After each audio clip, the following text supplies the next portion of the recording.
आज हम बात करने वाले हैं बहुत ही महत्वपूर्ण विषय पे। यदि बात करें तो कलाई जल विद्युत परियोजना के बारे में। खास क्यों है? खास इसलिए है कि इसकी सिफारिश की गई है।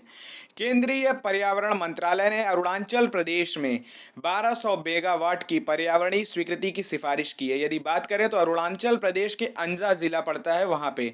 यदि इसको बात करें किस कंपनी ने लगाया तो THDC इंडिया प्राइवेट लिमिटेड, तहरी हाइड्रो इंडिया प्राइवेट लिमिटेड। तो ध्यान रखिएगा, तहरी हाइड्रो इंडिया लिमिटेड, ठीक है। यदि बात करें तो लोहित नदी पे बनने की सिफारिश हुई है और ये ब्रह्मपुत्र की सहायक है, तो ध्यान रखिएगा। यदि बात करें तो ये एक तरह की रन ऑफ रिवर की परियोजना है। अब रन ऑफ रिवर की परियोजना क्या होती है? जिसमें नदी की प्राकृतिक प्रवाह का प्रयोग करते हुए स्वच्छ बिजली उत्पादन के हेतु सीमित जल का भंडारण किया जाता है, तो ध्यान रखिएगा। यदि बात करें तो इस पे EIA ने आपत्ति जताई है। अभी EIA क्या है? तो इन्वायरमेंटल इम्पैक्ट असेसमेंट होता है। इसको पर्यावरण संरक्षण 1986 के तहत अपनाया गया है, तो ध्यान रखिएगा।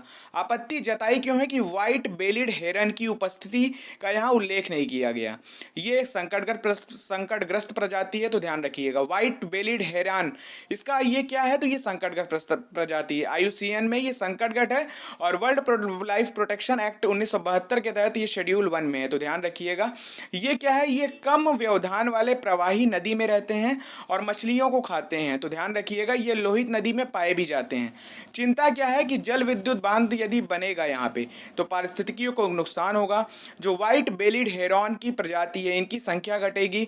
निश्चित तौर पे जो प्रजाति है वो घटती जाएगी, इनका निवास जो है उसका क्षरण होगा और जो मछलियों की यहाँ संख्या है वो भी कम होगी। तो ध्यान रखिएगा, अपने आप में ये चर्चा में आ गई। क्यों आ गई कलाई जल विद्युत परियोजना? क्योंकि इस पे विरोध हो रहा है, तो ध्यान रखिएगा। अपने आप में खास है और इम्पॉर्टेंट है एग्जाम की दृष्टि से, तो ध्यान रखिएगा।